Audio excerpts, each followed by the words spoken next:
먼저 좀 빠르게 77조 해산사유가 나오는데 1항 법인은이라고 주어가 나있죠. 그러니까 주어가 1항은 법인으로 이렇게 돼 있고 2항은 사단법인으로 돼 있죠. 2항은 사단법인에 돼 있습니다. 그러니까 1항은 사단이든 재단이든 공통적인 해산사유로 이렇게 봐야 되고 2항은 주어가 사단법인으로 돼 있으니까 특유한 해산사유 두 개다. 특유한 해산사유가 사단법인에는 두 개가 추가된다라고 이렇게 가시고, 자, 1항 존립기간 만료 존 동그라미 하시고 법인의 목적 달성 또는 달성 불능입니다. 목 동그라미하고 파산 파 동그라미하고 설립허가 취소입니다. 취 동그라미 세요. 그래서 존목 파취다라고 해서 네 가지 공통적 해산 사유는 네 가지가 이래 되고, 설립허가 취소 어디서 하는지 앞에 조문 꼭 기억나셔야 돼. 주무관청에서 취소한다는 걸 기억하고, 사단법인에는 두 가지가 더 추가됩니다. 2항요. 사단법인은 사원이 얻게 됐을 때, 사원이 얻게 됐다든지 아니면 총회 결의, 이게 총회 결의가 해산 결의를 말하고 임의해산이죠. 임의해산이 여기에 이래 들어가게 되고, 두 가지 사원이 얻게 되거나 총회 결의로도 해산하도록 이래 돼 있는데, 이게 세무사 시험 같은 경우는 이런 것도 출제하더라고. 사원이 한 명 있게 됐을 때 해산한다 이래 출제됐던데, 사원이 없게 됐을 때 해산돼요. 없게 됐을 때 해산되고, 한 명이라도 있으면 그거는 해산 사유가 아닙니다. 해산 사유가 아니니까 하나도 없을 때, 없게 된 때라고 돼 있으니까 하나도 없을 때 해산 사유가 되게 되고, 그리고 옛날 스타일이 이사가 없게 됐을 때 해산한다 이래 나오면 옛날 스타일이 이래 되게 되는데, 이사가 없을 때는 해산 사유가 아니고 임시사 뽑게 됩니다. 임시사를 선임하게 이래 되게 되니까 그런 것들 혼동하지 않도록 이래 보고, 78조 사단법인은 총사원 4분의 3 밑줄하고 4분의 3 이상의 동의가 없으면 해산 결의하지 못하도록 돼 있고, 다만 정관에 다른 규정이 있으면 그 규정에 따르도록 돼 있습니다. 그래서 해산 결의 정족수 4분의 3, 4분의 3이고 정권사항입니다. 그죠? 사원총회 반드시 결의를 받아줘야지 되는 거죠.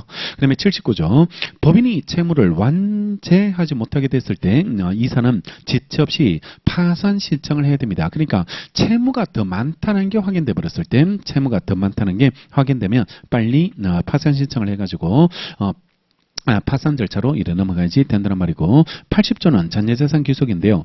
줄 거 주고 받을 거 받았는데 재산이 남아버렸을 때 남은 재산을 어떻게 처리할지인데, 먼저 1항 해산한 법인의 재산은 정관 동그라미하고 정관으로 지정한 자에게 귀속하도록 되어 있고요. 2항 정관으로 귀속 권리자를 지정하지 않거나 이를 지정하는 방법을 정하지 않았을 때 이사 또는 청산인은 주무관청 허가를 얻어서 그 법인의 목적에 유사 목적 동그라미하고 유사 목적을 위해서 그 재산을 처분할 수 있도록 돼 있고, 다만 사단법인에 있어서는 총회 결의가 있어야 되고, 마지막 전 2항의 규정에 따라서 처분되지 않는 재산은 국고 동그라미하고 국고에 기속하도록 돼 있습니다. 그러면 순서가 정관, 유사 목적, 국고 이렇게 세 가지 순서에 따라서 처리가 이래 되는 거고, 옆에 지정은 직접적 지정뿐만 아니라요, 이사 결의에 따라서 처분하도록 하는 간접적 지정도 간접적 지정도 이래 포함되니까 이사 결의에 따라서 처리해 주세요라고 간접적 지정하는 거 이런 것도 가능하게 이래 되는 거고, 그 다음에 세 번째 판례는 해산한 법인의 잔여 재산이 남았을 때 이 법인의 정관에 비법인한테 주도록 돼 있더라고. 비법인한테 주도록 돼 있으니까 여기 대표 청산인 갑이 그러면 정관 규정에 따라서 비법인한테 주면 되는데, 문제는 여기 대표이사가 갑이야. 대표이사가 갑이 이래 됩니다. 그러면 주는 법인도 대표하고 받는 법인도 대표하는 거, 이걸 쌍방대리라고 부르거든. 쌍방대리라고 이래 부르게 이래 되게 되는데, 그러면 쌍방대리가 되기 때문에 이런 것들은 뭐 혼자서 주고받고 하는 거 이런 것들을 금지해야 되는 거 아닐지, 금지해야 되는 거 아닐지가 문제되는데, 우리 민법이 자기계약과 쌍방대리를 금지하게 되고요. 이걸 위반하면 무효, 무권대리로서 무효가 이래 되게 되는데, 왜 이걸 금지시켰냐 그러면, 할 수 없도록 하냐 그러면 본인보호 때문에 그렇습니다. 자기계약 쌍방대리를 허용하면 본인한테 손해가 생길 수 있기 때문에 이걸 금지하게 이래 되게 되는데, 예외가 있죠. 예외. 자기계약과 쌍방대리를 할지라도 본인이 허락하면 가능해요. 본인 보호 때문에 금지시켜 놨는데 본인이 해도 된다라고 이래 허락하면 그때는 금지할 이유가 없고요. 또 하나가 채무 이행하는 거. 채무 이행하는 거 이런 것들은 단순한 결제 수단에 불과하거든. 결제 수단에 불과하니까 새로운 이해 충돌의 문제가 생기지 않기 때문에 채무 이행은 할 수 있도록 이렇게 했는데 여기 보면 잔여 재산이 남아가지고 정관 규정에 따라서 다른 법인 주는 거 이런 것들은 일종의 채무 이행으로 볼 수 있다는 겁니다. 채무 이행으로 이렇게 볼 수 있고 이해 충돌 문제가 생기는 게 아니거든. 남은 재산 그냥 주는 것에 불과하게 이렇게 되게 되니까 이런 것들은 쌍방대리라 할지라도 가능해요. 가능하게 되고 금지되지 않는 것으로 본다는 거죠. 해산한 법인의 대표 청산인이 잔여 재산을 그 대표 청산인이 대표자를 겸하고 있던 귀속 권리자에게 이전하더라도 쌍방대리에 반하지 않는다는 게 판례입장이 이래 되고 채무 이행이기 때문에 그래요. 채무 이행에 해당하기 때문에 이런 것들은 금지되지 않게 이래 되게 된다는 거죠. 그다음에 81조는 아까 봤지만 해산한 법인은 청산의 목적 범위 내에서만 권리가 있고 의무를 부담하도록 돼 있죠. 그러니까 법률의 규정에 따라서 권리 능력이 제약을 받고 있다라고 이렇게 가시고 청산의 목적 범위 내에서만 권리 능력을 인정하게 이래 됩니다. 새로운 활동을 하지 말라는 거죠. 새로운 활동을 해서는 안 된다는 거. 그게 81조고 그다음에 82조 법인이 해산했을 때는 파산의 경우를 제하고는 그걸 따옴표로 묶을까? 파산의 경우를 제한다는 거. 다음표로 묻고 이사가 청산인이 됩니다. 그러니까 청산인이 되는 사람은 이사입니다. 파산 당시 이사가 청산인이 되게 되고 다만 정관 또는 총회 결의로 달리 정한 바가 있다면 그에 따라서 처리하고 옆에 보시면 파산했을 때는 파산 관제인이 별도로 선임됩니다. 파산 관제인이 별도로 선임되니까 파산했을 때는 이사가 청산인이 되지 않고 법원에서 파산 관제인을 뽑아요. 파산 관제인을 뽑아가지고 파산 관제인이 일 처리하게 이래 되는데 이거 말고 파산 말고는 이사가 청산인이 되게 됩니다. 그러면 대표 기관 5명 다 봤네. 이사, 임시사, 특별대리인, 직무대행자 청산인입니다. 그러니까 모두 이사급으로 돼 있죠. 이사 없을 때 뽑는 임시사, 이사와 법인이 충돌됐을 때, 이익 충돌됐을 때 선임되는 특별대리인, 이사 직무집행정지 가처분 됐을 때 선임되는 게 직무대행자고, 그 다음에 청산인은 이사가 청산인 되도록 되는 거죠. 83조 전조의 규정에 따라서 청산인이 될 자가 없거나요. 청산인의 결혼으로 인해서 손해가 생길 염려가 있다면 법원은요. 그 직권 또는 이해관계나 검사의 청구에 따라서 청산인을 선임할 수 있습니다. 청산인 선임이 법원에서 선임할 수 있도록 되어 있고 84조 중요한 사유가 있을 때 법원은 직권 또는 이해관계나 검사의 청구에 따라서 청산인을 해임할 수 있도록 되어 있습니다. 해임할 수 있도록 됐는데 직권을 동그라미 놓을까? 직권을 이렇게 동그라미 놓으면 청산인 해임은 직권으로도 가능해. 직권으로도 가능하고 위에 선임할 때도 직권 또는 청구에 따라서 선임이 되고 해임도 직권이 됩니다. 해임도 직권으로 해임하는 거 이런 것들이 가능하도록 이래 돼 있는 거. 어제 말씀드린 대로 이 민사관계에서 직권으로 한다는 거는 되게 예외적인 현상이거든. 예외적인 현상이 이래 되게 되니까 이런 걸 많이 바꿔요. 많이 바꿔가지고 뭐 직권으로 할 수 없고 청구만 있어야 된다. 뭐 이런 식으로 바꾼다든지 이런 형태로 출제되니까 선임이나 해임은 직권, 선임이나 해임은 직권으로 이래 가능하도록 되어 있고 그 다음에 85조 해산 등기하도록 되어 있네요. 해산 등기하도록 85조가 규정하고 있고 86조 해산 신고하도록 되어 있습니다. 주무관청에 해산 신고하도록 이래 되어 있고 87조 책청산인 직무가 이래 나와 있고요. 그 다음에 88조 보면 채권 신고 공고라고 이래 되어 있는데 자 이런 거예요. 이 A법인이 지금 해산 사유가 생겨가지고 지금 청산 절차로 이래 들어갔는데 얘네들 재산이 지금 100이 남았어요. 100이 남았는데 이 남은 재산을 얘네들의 채권자들한테 골고루 나눠줘야 되거든. 골고루 이래 나눠줘야지 되게 됩니다. 그러면 몇 명이 채권자가 있는지를 모르고 있을 때가 있을 거든. 모를 때가 있을 수 있으니까 일단은 채권자를 다 모으겠다는 거 그게 공고 절차를 거치고 언제까지 우리 법원에다가 이거 채권 신고를 해달라. 그래서 골고루 순서대로 나눠준다든지 우선권 있는 사람한테 먼저 준다든지 아니면 평등하면 골고루 균등하게 나눠줘야지 이래 되게 되니까 채권 신고해달라고 공고 절차를 이래 거치게 되고 만약에 이 신고 기간 동안 신고 안 하면 걔 빼고 청산합니다. 빼고 이래 청산하게 이래 되니까 지금부터 남은 재산을 어떻게 갚아줄지에 대한 절차, 남은 재산을 어떤 식으로 갚을지에 대한 절차 조문이 나오는데 1항요.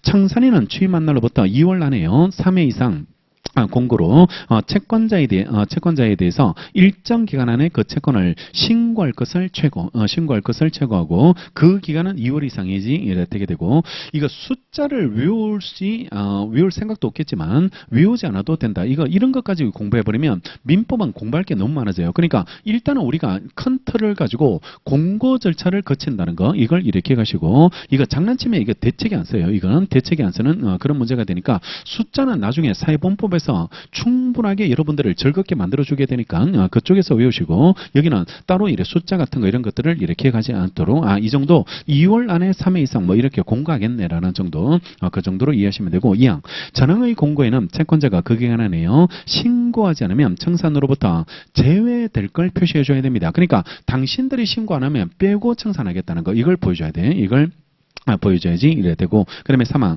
제1항의 공고는 법원의 등기사항 공고와 동일한 방법으로 등기사항을 공고하는 것과 동일한 방법으로 하고 89조 청산인은 알고 있는 채권자 밑줄하고 알고 있는 채권자에 대해서는 각각 채권 신고를 따로따로 최고하고 밑줄 채권 알고 있는 채권자는 청산으로부터 제외하지 못합니다. 그러니까 이 사람은 알고 있어. 딱 이 사람이 내가 청산인이 얘한테 돈을 빌렸다는 걸 이미 인지하고 있을 때는 얘는 반드시 줘야 됩니다. 반드시 줘야 되고 따로따로 최고하고 얘가 오지 않았을 때 얘를 빼고 청산하는 거 이건 안 돼. 이건 안 되게 되고 그러면 알고 있는 채권자인지 아닌지 그런 것들은 입증의 문제로서 나중에 법원에서 다투어지는 겁니다. 법원에서 다투어지고 우리는 거기까지는 고민하지 말고 그거는 소송 가서 해결할 문제가 되니까 알고 있는 채권자의 경우는 빼지 않는다는 거 빼고 청산에서는 안 된다는 거. 그 다음에 90조. 청산인은 88조 1항의 채권 신고 기간 내에는요, 채권자에 대해서 변제하지 못하고, 다만, 법인은 채권자에 대해서 밑줄, 지은 손해배상 의무를 면하지 못해. 지은 손해배상 의무를 면하지 못하게 이래 되게 되는데, 자 봐요. 공고를 했고, 지금 채권자를 다 모으기 위해서 공고 절차를 거쳤는데, 얘 변제기가 도래해서, 변제기가 도래했을 때 이때 변제기 도래하면 갚아야 되거든. 그러면 먼저 갚아줘야 될까 이 말이거든. 먼저 갚아야 될지 뭔데 그러면 이러면 지금 다 모아서 골고루 순서대로 주겠다는 이 절차가 다 무너지거든. 무너지게 되니까 변제기 도래한 채권자가 있다 할지라도 공고 절차 끝날 때까지는 기다려줘야 되겠죠. 기다려주고 변제해서는 안 되고 대신 얘 손해를 끼치면 안 되기 때문에 변제기 도래했는데도 지금 못 받고 있잖아. 못 받고 있으니까 늦은 기간 동안의 손해. 늦은 기간 동안의 손해. 이거는 얘가 받도록 해줘야 됩니다. 그러니까 한 달 기다렸다면 한 달치, 2달 기다렸다면 2달치 이런 것들을 따로 계산해서 줘야지 될 테니까 늦은 기간 동안의 손해는 배상해줘야 되고 일단은 다 모일 때까지는 변제하지 말자 이런 느낌. 변제하지 말고 채권 신고 기간에는 변제가 금지되고요. 그 다음에 91조 변제 특례인데요. 청산 중 법인은 변제기에 이르지 않은 채권에 대해서도 변제할 수 있다. 자, 이거는 반대로 다 모였어. 다 모여가지고 4명이 왔네. 4명이 와가지고 변제를 해야 되는데 얘 채권의 변제기는 내년이야. 내년 2024년 내년에 변제기가 도래하는 채권입니다. 그러면 얘는 내년에 갚아도 되는 채권인데 그렇다 하더라도 이때는 지금 갚아야 된다 이 말입니다. 지금 갚아야 된다. 이게 지금 빨리 변제하고 문 닫는 중이거든. 이거 법인이 소멸해야 되는데 내년에 오세요라고 이렇게 말할 수 있는 상태가 아니거든. 상태가 아니니까 변제기 않은 채권자도 그냥 갚고 그냥 청산하고 끝내야 됩니다. 청산으로 끝내줘야지 이래 되게 되니까 이거 변제기에 이제 이르지 않은 채권에 대해서도 변제할 수 있도록 되어 있고 2항 자능의 경우에는 조건이 있는 채권 존속 기간의 불확정한 채권 기타 가액의 불확정한 채권에 관해서는 법원이 선임한 감정인 평가에 따라서 변제를 해줘야지 이래 되게 되고 그 다음에 92조 뒤늦게 한 명 옵니다. 꼭 우리나라 이런 거 와요. 그러니까 나는 몰랐다. 나는 몰라가지고 나는 왜 돈을 안 주니라고 뒤늦게 이래 나타나는 자가 있게 되는데 얘네들이 다 받아가고 남는 찌끄레기가 있으면 그걸 받아간다. 그걸 받아가게 이래 되게 되니까 그때는 뒤에서 제외된 채권자는 남는 거 받아가라는 거. 그게 92조. 청산으로부터 제외된 채권자는 법인의 채무를 완제하고 나서 귀속권리자에게 인도하지 아니한 재산에 대해서만 변제 청구가 이래 가능하고 93조 파산 신청해야 되는 경우도 파산했을 때 문제가 되고 94조 청산 종결 등기인데요. 청산이 종결했을 때 청산인은 3주간 안에 이를 등기하고 주무관청에 이래 신고를 해줘야지 이래 되게 되는데 요 조문에서는 여러분들이 기억하셔야 될 게 옆에 법인이 소멸하는 신첩이 청산 종결 등기 시간이에요. 등기했을 때 그때가 권리 능력을 소멸하는 게 아니고 청산 사무가 끝나야 됩니다. 청산 사무가 끝나야 되기 때문에 등기는 했는데 아직 사무가 남아 있으면 그때는 법인은 소멸하면 안 돼. 법인은 소멸하면 안 되니까 청산 사무가 끝났을 때 그때 법인은 소멸하고 옆에 하나 별표하세요. 청산에 관한 규정을 우리 판례가 강행 규정으로 봅니다. 이거는 이해 충돌이 많이 생길 수 있거든. 이해 충돌이 많이 생길 수 있으니까 합의로 바꿔버리면 안 돼. 그러면 합의로 바꿔버리면 제일 뒤에 온 얘한테도 뭐 변제하겠다 이렇게 말한다든지 아니면 얘한테 먼저 주겠다고 합의한다든지 이렇게 특정인한테 먼저 줘버리는 그런 문제가 되게 되니까 이거 골고루 나눠줘야지 되기 때문에 이런 것들은 다 강행 규정입니다. 강행 규정이 이래 되게 되니까 청산에 관한 규정 이런 것들은 강행 규정이고 함부로 바꾸면 안 된다는 거. 그 다음에 95조 법인의 해산 청산은 법원 동그라미 할까? 법원이 검사 감독하도록 되어 있습니다. 일반 사무는 주무관청에서 검사 감독했습니다. 주무관청에서 검사 감독했는데 해산 청산 단계에 들어가면 그때는 이해 충돌이 문제가 생기기 때문에 그때부터는 법원이 통제합니다. 법원이 이래 통제하도록 되어 있으니까 일반 사무의 검사 감독은 주무관청, 그 다음에 해산 청산은 법원이 검사 감독하도록 이래 되어 있고, 그다음 밑에 준용 규정, 그다음에 97조 과태료 벌칙 조문도 이래 나오게 되어 있으니까 이런 것들은 참고로 이래 정리하시면 됩니다. 여기까지가 일반 법인, 여기까지 일반 법인으로서 쟁점들을 이렇게 가시고, 자, 그 다음에, 권리능력 없는 사단재단, 논점을 이렇게 정리하도록 할게요. 권리능력 없는 사단재단의 논점인데, 자, 아까 사단법인이 설립하려면 목적이 일단은 비영리성을 떼야 되고, 비영리성을 이래 떼줘야 되고, 그 다음에 설립행위로서 정관 작성이 있어야 되죠. 설립행위로서 정관 작성이 있어야 되고, 그 다음에 주무관청의 허가를 받아서, 설립 등기했다면, 이때 법인이 권리 능력을 취득한다, 그지? 권리 능력을 취득하게 이래 되게 되는데, 근데, 비영리성과 설립행위는 했고요. 그래서 단체로서의 실질은 갖췄는데, 이걸 받지 않습니다. 허가와 등기를 받지 않습니다. 그러면 이걸 받아야지 법인이 권리 능력을 취득하게 되는데 이걸 받지 않으니까 허가와 설립 등기를 갖추지 않으니까 단체는 단체인데 권리 능력이 없는 단체로 남게 돼요. 없는 단체로 남게 되는데 이걸 권리 능력 없는 사단이라고 부르고, 같은 말이 법인 아닌 사단. 법인은 이걸 해야지 법인이 되거든. 이걸 해야지 법인이 되는데 이걸 아직 안 했으니까 법인 아닌 사단이라고 부르고, 비법인 아닐 비자를 써가지고 비법인 사단 이렇게 부르기도 합니다. 그러니까 다 같은 말로 권리 능력 없는 사단, 법인 아닌 사단이라고 이래 부르게 이래 되게 되는데, 일단은 첫 번째로 얘네들은 왜 이걸 안 받을까요? 허가와 설립 등기를 안 거쳐서 이렇게 권리 능력 없는 상태로 이래 남게 이래 되냐 그러면, 얘네들은 자기네들이 고유한 전통에 따라서 충분히 잘 운영이 되기 때문에 굳이 이걸 받아버리면 주무관청에서 막 검사 감독해가지고 수시로 통제를 하게 되거든. 근데 우리는 그걸 원하지 않겠다는 겁니다. 그걸 원하지 않고 우리 자율적으로 운영하는 방식에 따라서 처리를 하겠다는 거, 그런 것들이 권리 능력 없는 사단이고, 뒤에 대표적인 예가 종중이나 교회입니다. 종중이나 이래 교회가 이래 되게 되니까 우리 제사 지낼 때 제사상에 뭘 올려야 될지 이런 것들은 우리 종중의 전통에 따라서 올리는 거든. 전통에 따라서 올리게 이래 되게 되는데, 근데 국가에서 와서 왜 생산 대가리가 이쪽에 있니라고 해가지고 생산 대가리를 좀 이렇게 45도로 놔야 되는 거 아니니, 이렇게 국가에서 통제하는 거 이런 것들을 원하지 않고, 교회도 찬송가를 우리가 1절만 부르고 헌금 낼지 아니면 4절까지 부르면서 헌금 낼지 이런 것들은 우리가 이래 결정하고, 찬송가 필 받으면 한 번 더 부르자 뭐 이렇게 해가지고 이 찬송은 되게 좋다래야 라고 하면서 그래서 한 번 더 부르겠다는 거, 이런 것들은 다 우리가 결정한다. 우리가 이래 결정하는데 막 국가에서 야 찬송가는 한 번만 불러야 되는 거지, 야 헌금을 지금 내면 안 되지 않을까라고 이렇게 수시로 막 통제하는 거, 이런 것들은 국가에서 통제하는 걸 원하지 않는 단체, 이런 것들이 권리 능력 없는 사단이라고 이래 부르게 되는데, 자, 여기서 공부할 때는 일단은 얘네들이 단체로서의 실질은 가지고 있거든. 단체로서의 실질은 이래 가지고 있기 때문에 그렇기 때문에 법인에 관련된 조문을 얘네들한테 유추 적용해줘요. 유추 적용을 해주게 이래 되게 되는데, 대신 이걸 안 하고 있거든. 등기. 등기를 안 하고 있기 때문에 등기와 관련된 조문은 유추 적용 안 돼. 유추 적용이 되지 않고 등기하고 상관없는 거, 등기하고 상관없는 조문들 이런 것들만 유추 적용되고 그다음에요.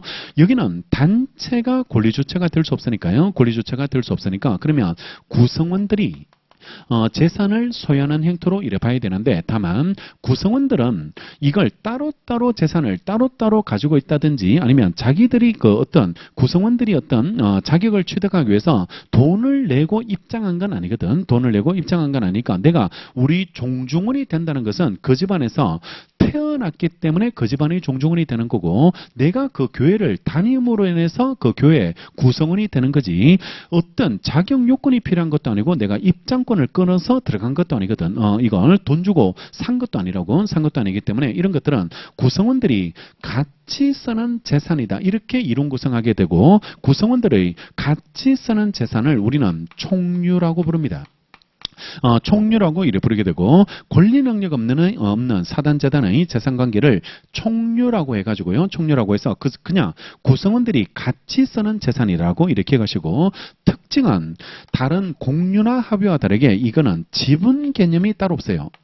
내가 구성원이 되기 위해서 돈을 낸 건 아니거든. 돈을 낸 건 아니기 때문에 지분 개념은 따로 없다는 건 그걸 기억하시고 총류 재산은 관리 행위를 할 때도 그렇고 처분 행위를 할 때도 그렇고 이런 것들은 구성원들이 같이 쓰는 재산이거든. 같이 쓰는 재산이기 때문에 반드시 사원총회 결의가 있어야 됩니다. 사원총회 결의받고 관리처분 행위를 해야 되고 만약에 사원총회 결의를 받지 않고 대표자가 혼자서 팔아먹어 버리면 그러면 같이 쓰는 사람들이 결정을 회의에서 결정해야 되는데 그걸 회의를 거치지 않고 혼자서 팔아먹는다면 이런 것들은 무효로 이래 처리를 이래 하게 되니까 반드시 사원총회 결의받고 처분 사원총회 결의받고 처분할 게 이래 필요하게 이래 되고 자 그다음에 마지막으로 권리 능력 없는 사단은 사단 자체가 권리 주체가 될 수 없는데 예외적으로 권리 능력 없는 사단한테 예외적인 조문이 2개 있는데요. 조문이 2개 있는데 사단 이름으로 소송을 할 수 있도록 당사자가 될 수 있도록 당사자 능력을 인정합니다. 그래 민사소송에서 권리 능력 없는 사단 이름으로 소송할 수 있도록 소송의 주체가 될 수 있도록 예외 조문을 이래 만들어 놓고 또 하나가 부동산 등기 능력이 있어요. 부동산 등기 능력이 있어서 종중 이름으로 등기할 수 있도록 하고 교회 이름으로 등기할 수 있도록 교회 이름으로 이래 등기할 수 있도록 해가지고 등기 능력을 인정해 줍니다. 등기 능력을 인정해 주는데 이거는 예외적으로 이 특별법에서 2가지 민사소송법과 부동산 등기법에서 예외적으로 인정해 주고 그다음 이거 말고는 2개 말고는 단체 자체는 권리 능력이 없는 상태니까 단체는 권리 주체가 될 수 없어요. 권리 주체가 될 수 없고 구성원들이 같이 쓰는 재산 이렇게 이런 구성을 하고 있다는 거 이런 구조로 이래 정리하고 자 관련 판례들 빠르게 한번 정리하게 되는데 1번 발표하고 1번 판례를 이래 발표하면 권리 능력 없는 사단에서 권리 능력 없는 사단에서요 대표자에게 대표권 제한을 해뒀습니다. 대표권 제한. 얘네들 정관에 어떤 대표권 제한을 해뒀냐 그러면 이 사람들 정관에요 대표자가 다른 사람한테 가가지고 법인 이름으로 돈을 빌릴 때 대출 돈을 빌린다든지 대출을 받을 때는 그때는 혼자서 결정하지 말고 사원총회 결의를 받아라는 겁니다. 사원총회 결의를 통해서 결정을 해줘야 되고 혼자서 채무 부담하는 거 이런 것들 하지 말라는 겁니다. 혼자서 채무를 부담하는 행위는 해서는 안 되는 것으로 이렇게 정관에서 이 사람의 대표권을 제한을 시켜버렸거든. 제한을 시켜버렸는데 근데 얘가 혼자 가가지고 채무를 부담하고 왔어. 법인 이름으로 채무 부담하는 행위를 혼자 가서 해버렸습니다. 그러면 대표권 제한을 위반한 행위를 해버렸거든. 대표권 제한을 위반한 행위를 했는데 아까 우리 법인에서는 41조 정관에 기재되어 있어야지 대표권 제한은 효력을 발생했고 60조에서는 등기해야지 제3자에게 대항할 수 있도록 돼 있거든. 대항할 수 있도록 이래 돼 있는데 근데 여기는 등기 자체를 못해 그지? 등기 자체를 못해요. 그러면 여기는 등기와 관련된 조문은 준용될 수 없으니까 대표권 제한을 등기해 둔다는 말은 있을 수가 없다고. 그러면 대표권 제한을 위반했을 때는 그러면 도대체 어떻게 통제할지 그 부분이 문제되는데 우리 판례는 대표권 제한을 상대방이 알았거나 알 수 있었다면 그때는 그때는 무효가 이랬단다고 해서 이 사실을 사원청의 결의를 받고 채무 부담 행위를 해줘야 된다는 사실을 알았거나 알 수 있었을 때 이때는 무효고, 만약에 몰랐다 선이 무과실이면 이거는 그대로 유효가 이랬단다는 것이 판례입장이 됩니다. 그래서 권리능력 없는 사단, 비법인 사단에서 대표권 제한을 했을 때 이거 유효로 볼지 무효로 볼지를 주장할 유효를 볼지 무효라고 주장할 수 있을지는 상대방이 알았거나 알 수 있는지 여기에 따라서 달라진다는 거죠. 자, 1번 비법인 사단의 경우에는 대표자의 대표권 제한에 관하여 등기할 방법이 없어서 민법 60조 규정은 준용할 수 없고, 비법인 사단의 대표자가 정관에서 사원총회 결의를 거쳐하도록 규정한 대외적 거래행위에 관해서 이를 거치지 않은 경우라도 이와 같은 사원총회 결의사항은 비법인 사단의 내부적 의사결정에 불과할 것이므로 그 거래행위 거래 상대방이 그와 같은 대표권 제한 사실을 밑줄 알았거나 알 수 있었을 경우, 거기 밑줄 하시고 알았거나 알 수 있었을 경우가 아니면 그 거래행위는 유효로 봄이 상당하다는 게 판례입장이고, 이때 거래 상대방이 대표권 제한 사실을 알았거나 알 수 있었으면 이를 주장하는 비법인 사단 측에서요 주장 입증해 줘야 됩니다. 상대방이 알았거나 알 수 있다는 걸 비법인 사단이 입장을 해야지 이랬다는 게 판례 입장이 되게 되고, 그 다음에 2번 이사 결혼으로 인해서 법인에게 발생할 손해를 방지하기 위해서 임시이사를 선임할 수 있도록 한 민법 63조는요 법인의 조직과 활동에 관한 것으로서 법인격을 전전하는 조항이 아니기 때문에 법인 아닌 사단에도 유추 적용될 수 있다는 게 판례. 임시이사는 임시이사 선임 사유와 관련된 민법 63조는 등기하고 상관없는 조문이거든. 등기하고 상관없는 조문이니까 이거 비법인 사단에도 유추 적용된다는 게 우리 판례 입장이 이래 되게 되는데, 이거는 옛날에는 부정했었어요. 이거 임시이사 선임 조문을 유추 적용을 부정하다가 2009년도 전환업의 재판례로서 태도가 바뀌어 버렸습니다. 그러니까 이게 옛날에는 부정하다가 2009년도에 와서 이게 태도가 바뀌다 보니까 최근에 집중적으로 출제가 많이 됐어요. 이게 출제가 많이 됐으니까 옛날에 부정되는 게 긍정되는 걸로 바뀌다 보니까 출제가 됐던 조문으로 평가하시고, 그 다음에 3번 비법인 사단의 대표자가 직무에 관해서 타인에게 손해를 가했을 때 그 사단은 민법 35조 1항의 유추 적용에 따라서 타인한테 그 손해를 배상할 책임이 있습니다. 법인의 불법행위 능력 35조는 비법인에도 유추 적용되고, 아까 봤지만 대표 기관의 행위에 대해서만 35조가 적용되고, 이사 중에서 대표권이 없는 이사는 35조가 적용 안 되고, 그때 대표권이 있으면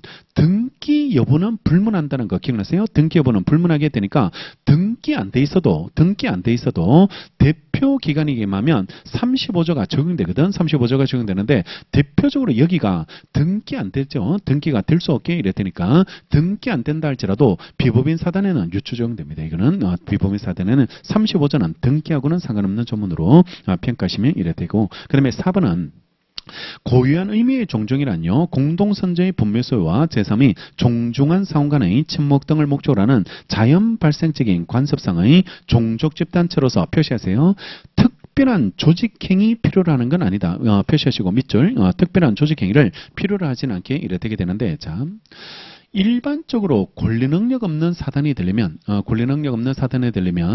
단체로서의 실질은 가지고 있어야 되거든. 단체로서의 실질은 가지고 있어야 되는데, 그러면 어떤 요건을 갖추면 단체로서의 실질을 갖춘 걸로 보냐 그러면, 첫 번째가 규약 정관이 정해져 있어야 돼. 규약 정관이 정해져 있어야 되고, 그 다음에 두 번째가 조직을 갖추고 있어야 됩니다. 누가 대표자가 되고 부대표자가 되고 이런 조직을 이렇게 갖추고 있어야 되고, 세 번째가 구성원의 의사결정을 다수결 원칙에 따라서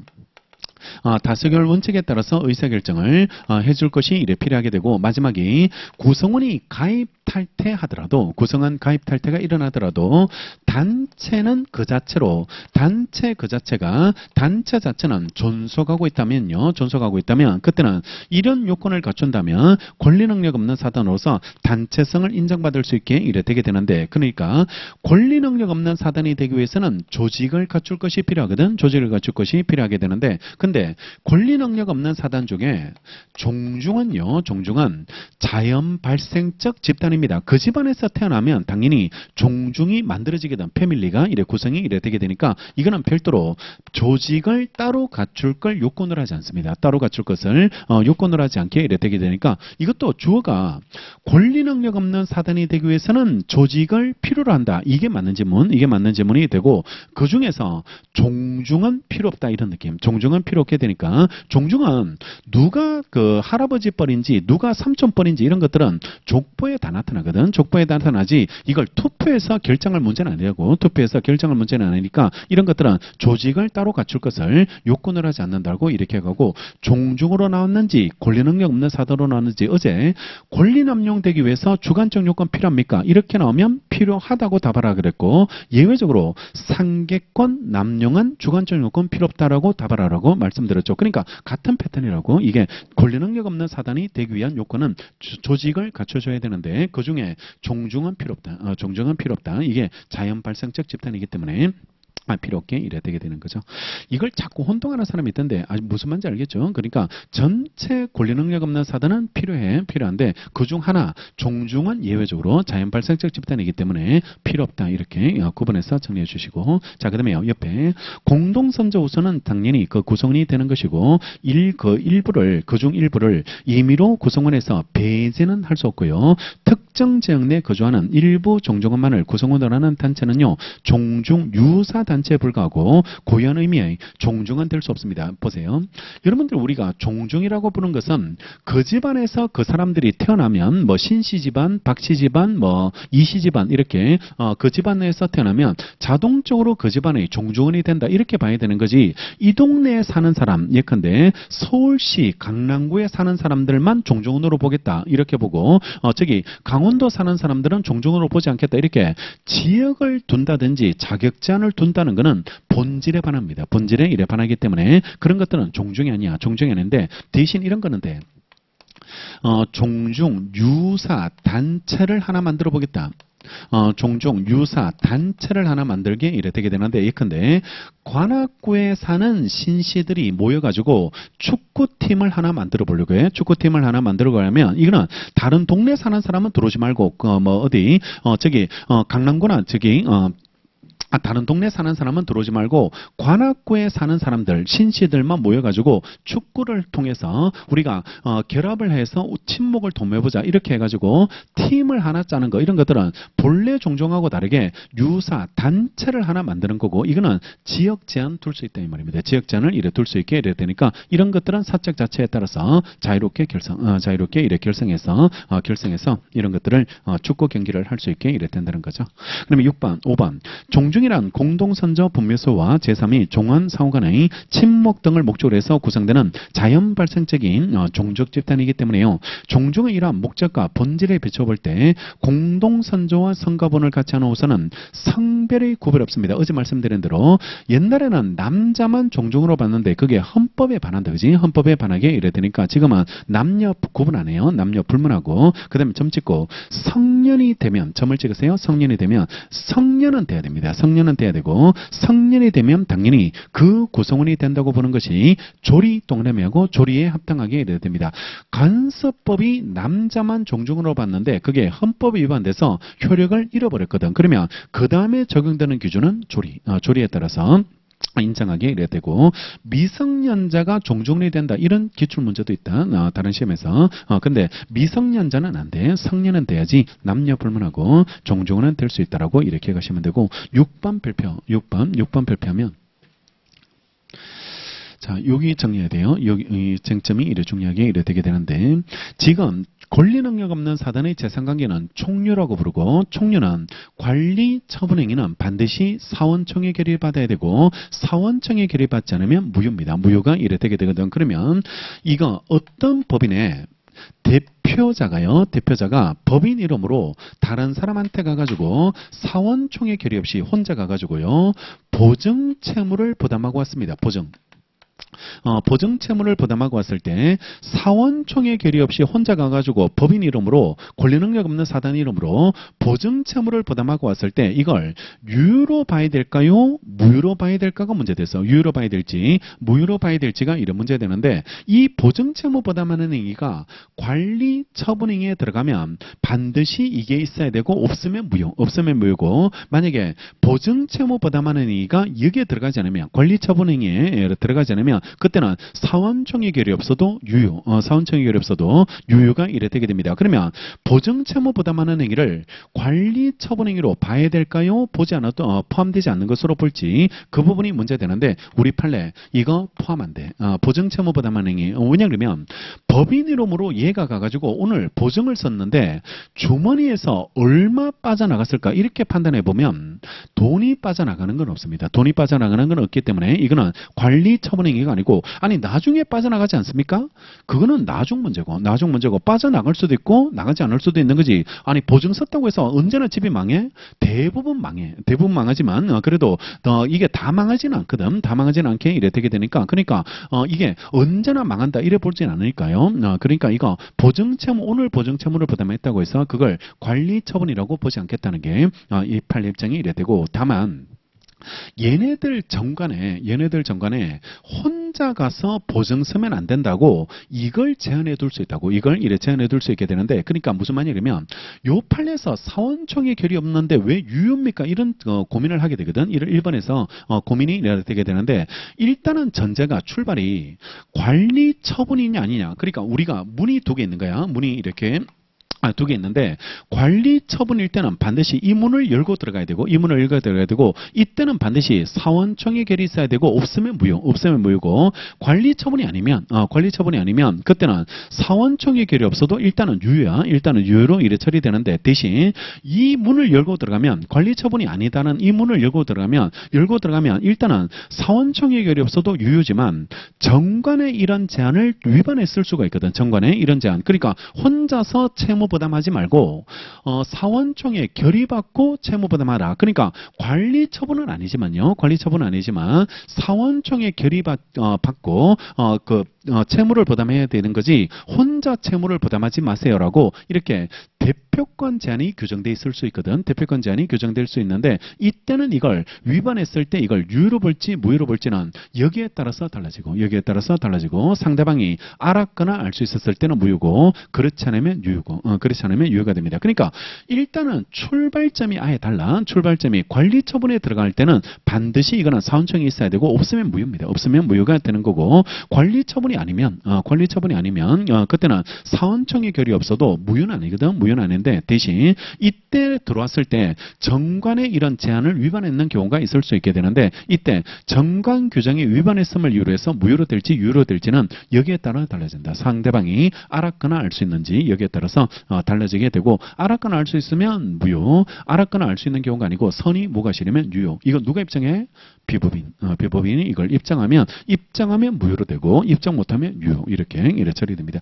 출발이 아예 다르게 될 테니까 그러니까 문을 열고 들어가는 여기 들어갔다가 또 여기로 나오고 이러지 말고 그러니까 또 들어가는 문을 잘 찾아놓고 여기로 들어갔다면 여기로 가야 되고 이쪽으로 들어갔다면 이쪽으로 가고 이렇게 처리가 될 테니까 구분해가지고 정리해 두시면 되겠죠. 자, 6번 보시면 그러니까 이게 단어 가지고 자꾸 구분하면 되면 같은 단어가 여러 번 나오거든. 같은 단어가 사원총회 결의 이렇게 여러 번 나오고 또 저당권 이런 거 나오지. 그 다음에 아까 말했지만 의결 찬성 이런 게 나오게 되니까 그 단어에 꽂히면 그 단어 가지고 구분해 보려고 하면 이게 막 돌아버리는 거죠. 그게 어떤 때는 된다, 어떤 때는 안 된다. 이게 뭐 이런 과목이 다 있어. 뭐 이런 느낌을 이뤄주게 되는데 문이 다른 겁니다. 문이 다르고 네가 다른 방에서 지금 다른 걸 찾고 있게 이래 되니까 손바닥에서 히말라야를 찾고 있는 그런 느낌이 이래 되게 되니까 그렇게 이래 찾지 마시고 그게 출발 자체를 달리한다 이렇게 구분해서 정리해두면 됩니다. 그러니까 공부할 때 이런 걸 잘 찾아놔야 돼. 이런 걸 잘 찾아놓고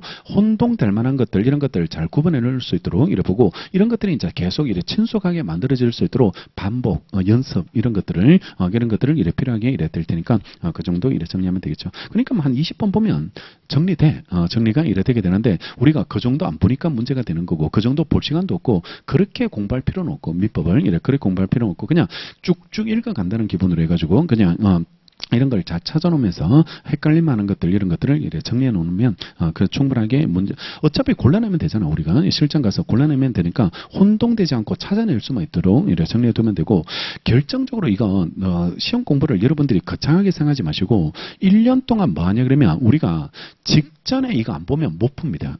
직전에 우리가 이걸 안 보고 가면 풀어낼 수 없고 2차는 직전에 안 보고 가면 쓰지 못해. 쓸 수 없게 이래 되니까 직전에 한번 봐야 돼. 직전에 한번 봐야 되는데 1년 동안 그 연습하는 겁니다. 1년 동안 연습해가지고 직전에 한번 보고 가서 쓰고 나오고 풀고 나오기 위해서 1년 동안 연습한다. 이래 생각하시고 중간에 안 된다고 해서 고민할 필요 없고 그냥 나중에 우리가 전날에 한번 보고 가서 그날 가서 쓰고 오면 되고 1차는 찍고 오면 된다고 풀고 오면 되게 될 테니까 그걸 위해서 공부하면 돼. 그걸 위해서 내가 과연 전날에 한번 넘길 수 있는지 없는지 그걸 계속 고민하면서 그걸 연습하고 확인하고 부족하면 조금 더 보고 부족하면 조금 더 보고 아니다. 1차는 이 정도 해도 내가 충분히 골라낼 수 있겠다 생각되면 그때는 2차 판례 하나라도 더 외우고 2차 판례 하나라도 더 암기하고 이렇게 자기 그 상황에 따라서 다르게 옆에 사람 논다고 해서 자기도 놀고 이러면 안 되고 그러니까 얘가 노는 거는 얘는 많이 했으니까 놀고 있는 거야. 1차를 안 하고 있다고. 그러니까 얘는 한 달 전에 해도 충분하게 붙을 수 있다는 걸 얘는 이미 다 해봤거든. 옛날에 해봤기 때문에 걔는 안 해도 상관없어. 근데 처음 하는 애가 걔하고 똑같다? 사정이 전체 상황이 동일하지 않잖아요. 동일하지 않게 되니까 그러니까 그게 폭망이 되는 겁니다. 잘못 판단하면 그러니까 얘가 논다고 해서 나도 놀아버리니까 같은 상황이 아닌데도 불구하고 이렇게 같이 놀아버리면 그게 정말 폭망해버리는 문제가 되는데 2차도 마찬가지고 얘가 암기하고 미리 암기했는 애들이 있거든. 여기 들어오면 2차 공부할 때 보면 미리 암기했는 애들이 있는데 걔는 외웠기 때문에 간단히 외우더라도 쓰게 되는 거야. 쓰게 되는데 처음 하는 내가 그게 똑같진 않거든. 동일하지 않고 걔도 처음 할 때는 어려웠을 거라고. 어려웠을 게 되는데 근데 그 이야기를 안 해주니까 그러니까 너 언제나 한 번 쓰면 외워지는 거 아니니? 뭐 이렇게 이야기하는데 걔는 옛날 이야기를 안 하고 있는 거야. 옛날 이야기를 안 하고 있게 이래 되는데 콜릴 때 이야기를 해줘야 돼. 그거 해줘야 되는데 안 해줍니다. 자기가 그런 것까지 친절하게 설명을 안 해주게 되니까 그러니까 그런 게 전제 상황이 다 다르니까 근데 대신에 너네가 만약에 지금 되게 보잘것없는 그 존재, 미약한 존재 이래 처리가 되고 그다음에 옆에는 한 번 쓰고 외워주는 아주 우수한 존재 이래 되게 되는데요. 지금은 이 정도 하늘과 땅의 격차가 있잖아. 격차가 있게 되는데 근데 여러분들이 언제나 이 격차가 있는 게 아니고 0기, 1기, 2기, 3기 이렇게 해서 따라잡으면 된다고. 그러면 결국 만나는 곳은 똑같다고. 만나는 곳은 이래 똑같으니까 수험에서 합격할 수 있는 거는 얘가 지금 여기 올라가 있지만 더 뚫고 갈 데가 없다고. 뚫고 갈 데가 없게 이래 될 테니까 그러니까 지금 너무 좌절하지 말라고. 좌절하지 말고 언제든지 따라잡으면 된다. 이런 식으로 해가지고 그런 식으로 해서 나중에 상기가 보면 다 앞에 있어. 바로 근처에 있게 되는데 막 처음에는 되게 화려하게 막 답안지 쓰는 애가 이래 불어 보일 수 있는데 여기 가서 거기 있더라고. 내 앞에 있다. 앞에 뭐 있다든지 아니면 사정권 안에 때리면 맞을 것 같고 뭐 이런 식으로 이렇게 처리가 되니까 그러니까 이렇게 생각해 놓고 포위망을 이렇게 좁혀간다 이런 기본으로 해가지고 이래 정리하면 돼. 정리하면 되는데 여기서 막 고민하고 있는 거야. 여기서 이래 고민하면 또 막 현격한 결차가 줄어들지 않게 이래 되게 되니까 막 자기가 자기 혼자 안 되는 것처럼 이렇게 생각하게 되는데 멀리 보고 멀리 보고 하고 이게 장기 레이스를 이렇게 공부하는 거니까 여기서 다 멘탈 터져버린다니까 이기 때 이제 따라잡지 못하니까 그러니까 막 포기하고 스스로 막 좌절해버리고 올려는 안 한갑다 뭐 이런 것들을 해가지고 아니면 책을 잘못 선정했나 아니면 방법이 잘못됐나 뭐 이렇게 해가지고 그 고민을 엄청 한다니까 그 고민을 엄청 하게 이래 되는데 절대로 그러지 말고 시행착오 이런 것들 하지 말고요. 그리고 전공이 아니어서 뭐 답안지가 안 써진다. 도대체 이 노무사는 무슨 전공으로 해야 될까 이거 무슨 전공으로 해야 될까 그러니까 이게 경영도 애매하고 법대는 경영 때문에 죽을 거고 뭐 이래 되게 되고 그다음에 뭐 이도저도 아닌 과목이 있죠 뭐 어문학 계열들 아니면 뭐 공대 계열들 이런 사람들도 오게 이래 되고 예체능도 오시던데 예체능도 오시게 이래 되는데요 그러니까 다 붙어 나갔어요 그 사람들 다 붙어 나가니까 전공이 중요한 게 아니다 전공이 중요한 게 아니니까 노력하는 거 이런 것들이 어떤 마음으로 접근하는지 이런 것들이 이래 필요하게 되니까 수험에서 괜히 좌절하고 이러지 마 괜히 비교하고 이렇게 정리하지 말고 열심히 하고 그게 맞는 방법을 찾아서 이래 살펴보시면 됩니다. 자, 6번 볼까요? 발표 6번 민법 275조 276조 1항에서 말하는 총유물의 관리 처분은요. 총유물 그 자체에 관한 이용 결항행위나 법률적 사실적 처분행위를 말하고요. 비법인 사단이 타인 간의 금전 채무를 보장하는 행위는 총유물 그 자체의 관리 처분이 따르지 않는 단순한 채무 부담행위에 불과해서 이를 총유물의 관리 처분 처분의 이유로 볼 수 없다는 겁니다. 그러니까 결론은 보증 채무 부담하는 것은 그냥 채무 부담이지 관리 처분이 아니다. 그러면 관리 처분이 아니니까 이게 필요 없다는 거죠. 사원청의 결의가 이래 필요 없게 되니까 이거 없어도 무효가 아니다는 거, 이걸 말하고 있는 거예요. 그래서 옆에 따라서 비법인 사단인 재건축 조합의 조합장이 채무 보증 계약을 체결하면서 조합 규약에서 정한 조합 임원의 결의를 거치지 않았거나요. 조합은 총회 결의를 거치지 않았다 하더라도 그것만으로 그 보증 계약이 무효라고 볼 수 없다는 것. 논점을 이렇게 가고, 그 다음에 7번인데 총류 재산에 관해서 소송은 어떻게 할지, 소송은 어떤 방법으로 처리할지가 이런 문제 되는데요. 총류 재산에 대해서 소송하는 방법은 아까 예외적으로서 단체 이름으로 소송할 수 있도록 단체 명의로, 단체 자체가 당사자가 될 수 있도록 민사소송이 만들어져 있기 때문에 단체 명의로 소송하는 방법, 이 방법이 있고, 아니다, 이 방법을 택하기 싫으면 그때는 구성원들이 다 나오면 됩니다. 구성원들이 같이 쓰는 재산이 총류거든. 같이 쓰는 재산이 총류니까 구성원 전원이 나와서 이래 소송하면 이래 되는 거고, 구성원 전원이 나와서 소송하는 것을 민사소송에서 꽃님이 이렇게 부르면 좋겠는데, 근데 이름을 이렇게 지어놨더라고. 필수적 공동소송. 필수적 공동소송이라고 해서 이름을 이렇게 지어놓게 이래 되게 됩니다. 그래서 필수적 공동소송 형태 두 가지 중 하나를 선택하면 돼요. 두 가지 중 하나를 이래 선택하면 되고, 안 되는 거 하나 보여드리면 이건 안 돼. 이건 안 되는 게 구성원 개인.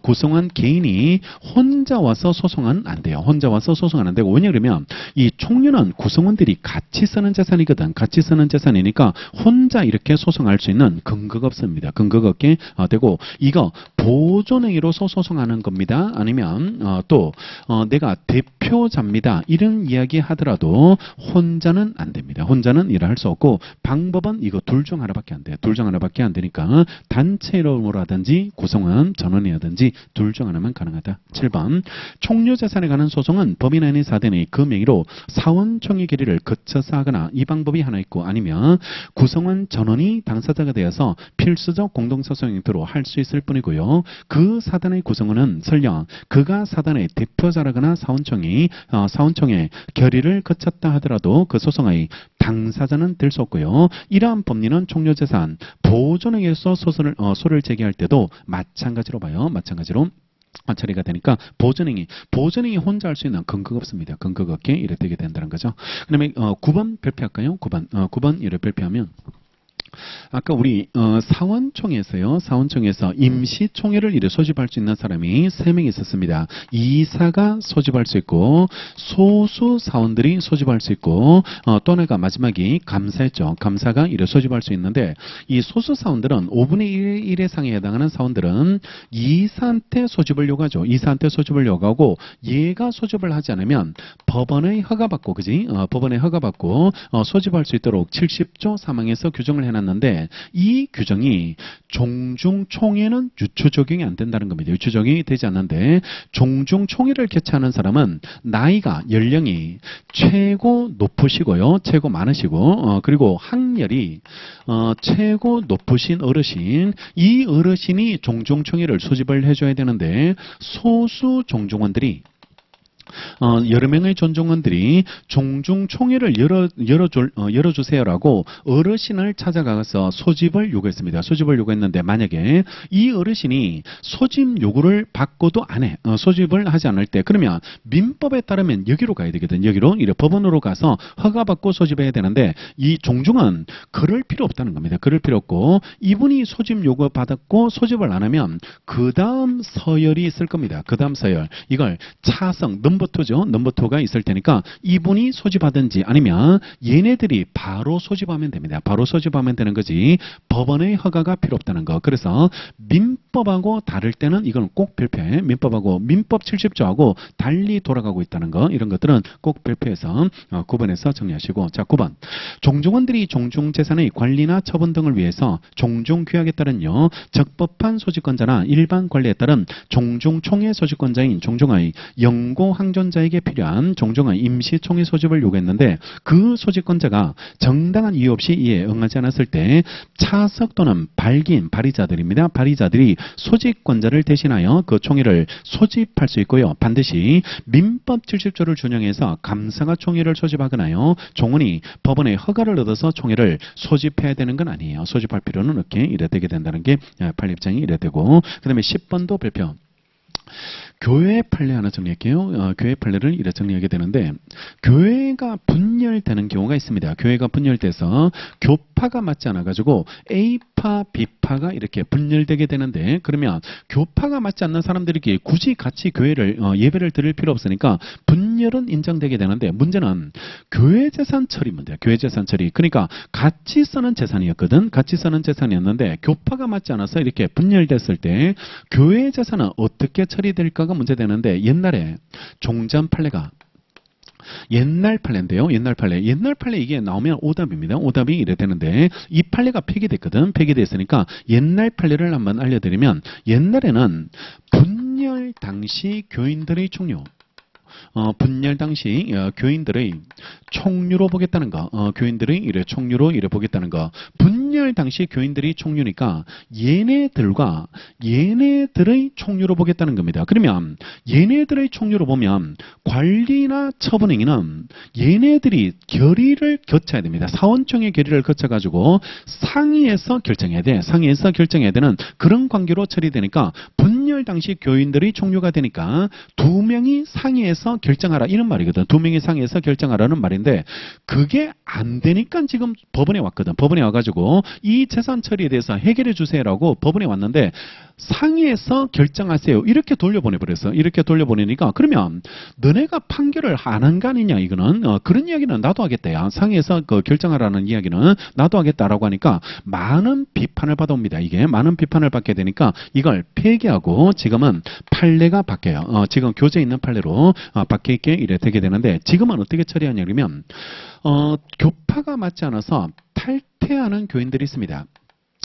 교파가 맞지 않아서 탈퇴하는 교인들이 있게 이래 되는데, 얘네들하고는 도대체가 같이 예배를 못 하겠대요. 찬송가를 그런 식으로 부르면 어떡하니, 화음을 넣어줘야지 뭐 이렇게 해가지고 그래서 교파가 맞지 않아서 탈퇴한 교인들은 구성원 지를 잃어버립니다. 구성원 지를 잃어버리니까 얘네들은 사용수익권 상실, 사용수익권을 이래 상실하게 이래 되게 됩니다. 그러니까 내가 어떤 교회를 다니다가 얘네들이 뛰쳐나가면 구성원 지를 잃어버리거든. 구성원 지를. 내가 순복음교회를 다니다가 갑자기 조계종에 꽂혀가지고 이래 불교에 귀의하기 위해서 조계종으로 옮기면 순복음교회의 교인으로서의 지위는 사라진 거죠. 사라진 거니까, 따라서 당연히 순복음교회 재산은 못 쓴다 이 말입니다. 상수익을 할 수 없게 되고, 조계종 불경 들고 순복음교회 가서 밥 먹고 이러면 안 돼. 이러면 안 되니까 구성원 지위를 잃어버렸으니까 상수익권은 상실하고, 그러면 이 교회 재산은 어떻게 처리하냐 그러면, 남아있는 교인, 잔존 교인들의 총류로, 총류로 이래 보겠다는 거. 그래서 남아있는 사람들이, 구성원들이 같이 쓰는 재산으로 이래 가게 되니까, 우리는 이렇게 기억하자. 전문용어로 존버 전략을 택하자. 존버 전략을 택해서 더럽고 치사도 버텨야 돼. 버티면, 그러면 좋은 날 옵니다. 좋은 날 오게 이래 되게 되니까, 그러니까 욱해서 뛰쳐나가면 끝이다. 욱해서 뛰쳐나가면 끝이니까 춥고 외로운 길을 가게 된다. 그러면 춥고 외로운 길을 이래 가게 되니까 천막 쳐놓고 예배에 이런 앰프 시설도 없는 그런 곳에서 예배를 보는 그런 문제가 되니까, 구성원 지를 잃어버리면 상수익권 상실이고 잔존 교인들의 총류로 되고, 다만 예외적으로 탈퇴한 사람들이 3분의 2가 돼버렸습니다. 탈퇴한 교인들이 3분의 2 이상이 돼버리면 얘네들의 재산으로 바꿀 수 있습니다. 얘네들의 재산으로 바꿀 수 있는데, 3분의 2가 의미 있는 게 있죠. 정관 변경이거든. 정관 변경이 되니까 얘네들 걸로 바꿔버립니다. 얘네들 걸로 바꿀 수 있게 이래 되고, 이런 거 아니면 그때는 무조건 잔존교인들의 총류, 잔존교인들의 총류로 처리가 되겠죠. 자, 10번. 교인들은 교회 재산을 총류 행태로 소유하면서 상수익하게 되는데, 일부 교인들이 교회를 탈퇴해서 그 교회 교인으로서의 지위를 상실하게 되면, 탈퇴가 개별적이든 집단적이든 이와 더불어 종전교회 총류 재산의 관리 처분에 관한 의결에 참가할 수 있는 지위나 그 재산에 대한 상수익권을 상실하고, 종전교회는요, 잔존교인들을 구성원으로 하여 실제 동일성을 유지하면서 존속하게 되고, 종전교회 재산은 그 교회에 소속된 잔존교인들의 총류, 잔존교인들의 총류로 귀속되는 게 원칙이고, 다만 소속 교단에서 탈퇴 내지 소속 교단의 변경은 사단법인 정관 변경에 준해서 의결권을 가진 교인 3분의 2 이상이 찬성에 따른 결의가 필요하고, 그 결의 요건을 갖추어 소속 교단을 탈퇴하거나 다른 교단으로 변경했을 때 종정교회 실천은 이와 같이 교단을 탈퇴한 교회로서 존속하고요, 종정교회 자산은 탈퇴한 교회 소속 교인들의 총류로 이렇게 귀속될 수 있게 이래 된다라고 보고, 그다음 밑에 판례가 하나 나오는데, 이런 분열은 절대로 안 되는 거. 어떤 게 안 되냐 그러면, 종정교회 재산 반을 얘가 가져가고 반을 남아있는 재산으로 나누자, 이렇게 반반씩 나누면서 두 개로 쪼개는 거, 이런 거는 없어. 이런 것들은 인정되지 않고 근거가 없다라고 봐요. 근거가 없게 이래 되게 되니까, 이렇게 두 개로 나누겠다는 분열은 받아줄 수 없게 이래 됩니다. 보면 범인 아닌 사단인 교회가 두 개로 분열되고요, 분열되기 전 사단의 재산이 분열된 각 사원들의 구성원들에게 각각 총료적으로 귀속되는 형태의 분열, 이런 것들은 인정될 수 없게 이래 된다라고 평가하시면 되고, 그 다음 밑에 판례 발표, 밑에 판례 발표하면, 자, 이거하고 구별해서 봐야 될 거, 교회 판례하고 구별해서 봐야 되는데, 원래 세무사 시험에서 이래 출제됐는데, 사찰에서 일부 성도, 일부 스님과요, 일부 스님과 신도들이 이렇게 신도들이 이탈하게 이래 됐습니다. 그러면 이게 교회 판례처럼 탈퇴해서 사행수익권, 구성원지를 잃어버리면 사행수익권 잃는 것처럼 해가지고 잔종교인들의 총료처럼 해서 교파가 맞지 않아서 A파, B파가 분열되는 것처럼 이렇게 선임과 신도들이 뛰쳐나가면 이것도 분열된 걸로 볼 수 있을지, 분열된 걸로 이렇게 볼 수 있을지가 문제되는데, 우리 판례가 사찰의 성격을 기본적으로는 재단의 성격을 강조시킵니다. 재단의 성격. 그러니까 재단의 성격을 강조시켜서 교회하고 다르게, 교회는 신도들의 모임이고 사단법인의 성격을 이렇게 가지고 있는 걸로 보게 되는데, 사찰은 재단의 성격을 강조해요. 재단의 성격을 이렇게 강조하기 때문에 교회처럼 이런 분열 개념이 없어요. 분열 개념을 인정하지 않고, 이거는 사찰은 그냥 재산의 모임의 성격이 더 강한 걸로 이래 봐서 그 분열 자체를 인정하지 않는다는 게 판례입장입니다. 보면 일단 사찰이 성립한 이상 그 분열은 인정되지 않고, 그 요소의 하나인 신도회도 분열될 수 없는 것이고, 일부 성녀나 신도들이 사찰에 내서는 종진하여 또는 사찰의 운영에 반대하여 탈종한다거나요, 신도회에서 탈퇴한다 하더라도 이를 가리켜 사찰 또는 신도회가 분열됐다고 볼 수 없다는 겁니다. 그러니까 이게 사단이라면 교파가 맞지 않으면 A파, B파 이렇게 분열될 수 있는데, 사찰은 오히려 재산의 모임의 성격이 강하기 때문에 이렇게 스님왕과 신도들이 이렇게 나갔다 할지라도 분열된 걸로 안 봐. 분열된 걸로 이렇게 보지 않겠다는 게 판례입장이 되고요. 그 다음에 11번, 비법인 사단의 교회 대표자는 총유물인 교회 재산의 처분에 관하여 교인총회 결의를 거치지 않으면 이를 대표해서 행할 권한이 없습니다. 반드시 사원총회 결의가 있어야 되죠. 사원총회 결의가 있어야 되고, 없으면 무효가 되고, 자, 옆에 발표하고, 교회 대표자가 권한 없이 행한 교회 재산의 처분 행위에 대해서는 민법 126조 표현들에 관한 규정이 준용되지 않는다는 게 준용되지 않게 이래 되게 된다는 게 판례입장이 이래 되게 되는데요. 우리 다음 시간에 이래 정리를 해야 되는데, 표현들이라는 거는 기본적으로 어떤 제도냐 그러면, 대리인이 대리권한도 없는 사람이 행했습니다. 무건대리인이 행위를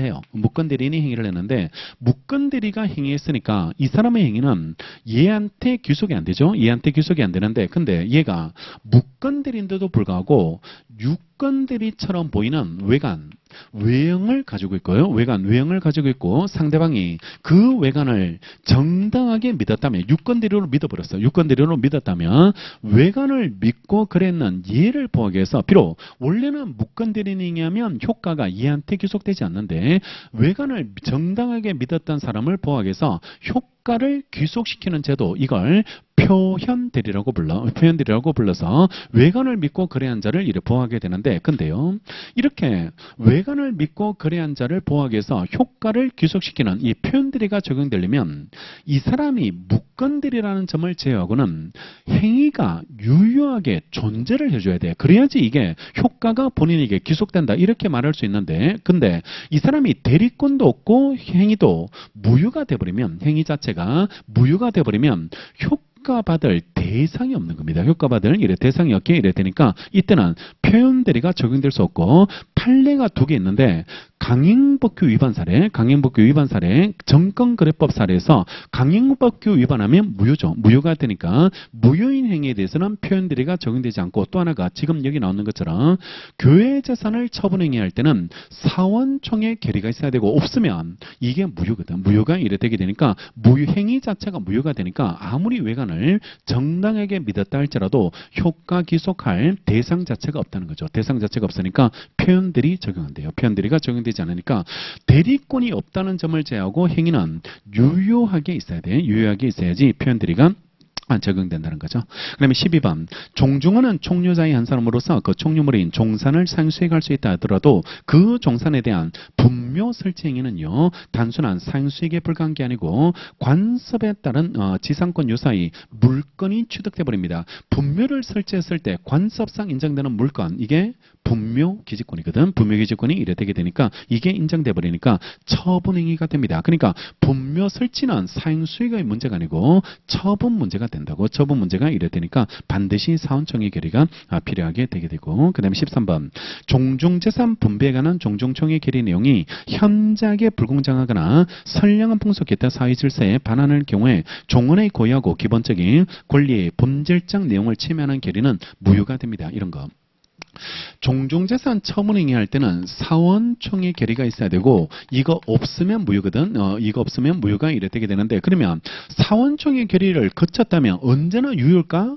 그건 아니다는 겁니다. 그러니까 사원총회 결의를 거쳤다 할지라도 이게 종중의 본질에 반하는 결의 종중의 본질에 반하는 결의는 사원총회 결의를 거쳤다 할지라도 이거는 무효가 이래 되게 된다는 게 판례입장인데 어떤 거냐면 종중 수용 보상금을 남자끼리만 분배해버렸습니다. 남자끼리만 사원총회 결의를 거쳐서 남자끼리만 분배해버렸고 여자분들한테 분배를 안 해준 거야. 분배를 안 해줬을 때 그때는 종중의 본질에 반하죠. 남녀 불문하고 모든 사람이 종중이 돼야 되는데 남자들한테만 분배 결의했다는 거 이런 것들은 사원총회 결의가 있다 할지라도 무효입니다. 무효가 이래 되게 되니까 그때는 다시 재결의해줘야 돼요. 재결의를 해줘야지 된다는 게 판례입장이 되고 그 다음에 14번 별표 비법인 사단인 총료 자산에 관한 권리를 행사하지 않고 있어서 비법인 사단의 채권자가 채권자 대의권에 의해서 비법인 사단의 총료 자산에 관한 권리를 대의 행사할 때는 사원총회 결의 등요